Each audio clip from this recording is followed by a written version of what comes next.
We all want our lives to be meaningful. We want our lives to have a sense of purpose. We want joy. We want satisfaction. We want this life to be enjoyable. And sometimes we set out on achieving this or pursuing these things in the wrong way.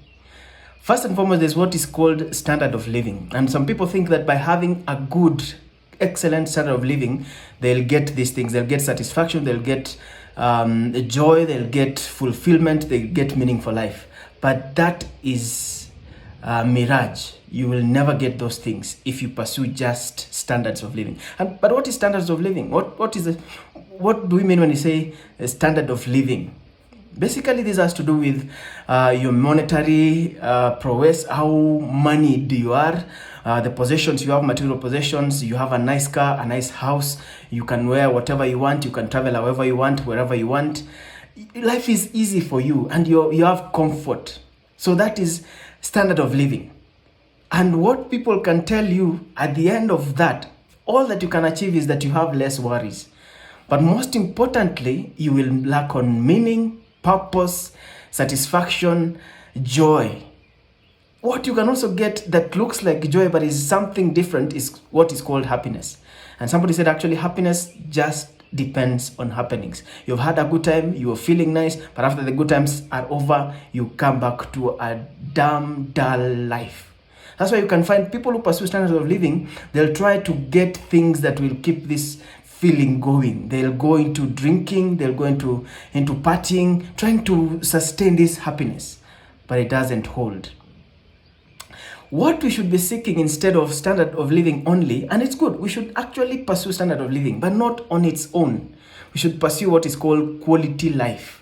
And quality life has to do with relationships. The people in my life, my wife, my children, my parents, my siblings, how am I relating with them? Even the workplace, the people I work with, how are we relating with them?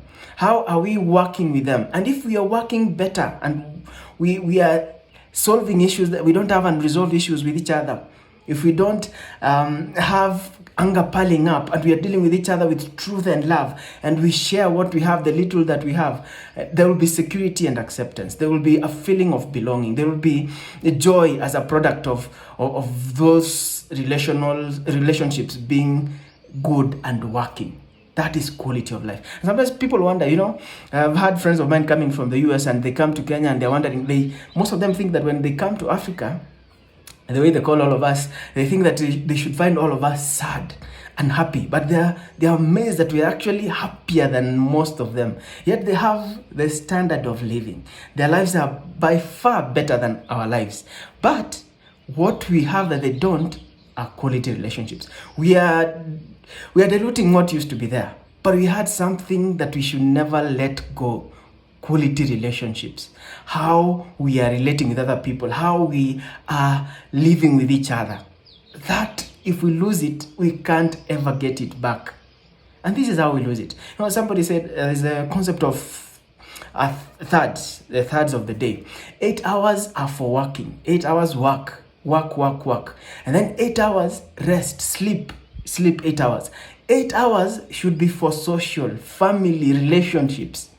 If you're stealing from relationships to work, it's a basic principle. Relationships will suffer.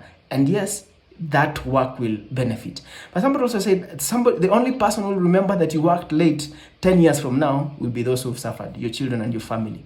So be careful. Chase the standard of living, but don't let go of the quality of life, because that is most important. And finally, this is important. We have standard of living and then we have quality of life. But most importantly, what we should be aiming at should be dying to life. That is the kind of approach we should have to life. And this is what I mean. Jesus said, if you lose your life for my sake, you will then actually truly discover what your life is all about.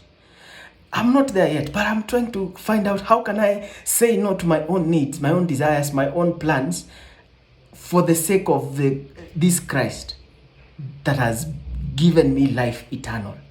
And he says, if I do that, I'll discover something as a byproduct of that. There will be peace in this world. Yes, there will be trouble, but there will be peace. And also in this world, I'll have joy.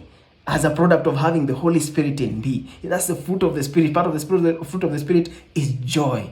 So, but I can't chase joy on its own. I have to have the Holy Spirit in me. I have to have Jesus to have the Holy Spirit in me. So I should die to my own self, die to my own wants, my own dreams, and just give Jesus a blank paper and tell him, write whatever you want, I want to sign at the end of it. Rather than, Jesus, these are my plans, I want you to sign down here. What are you chasing? What are you chasing today?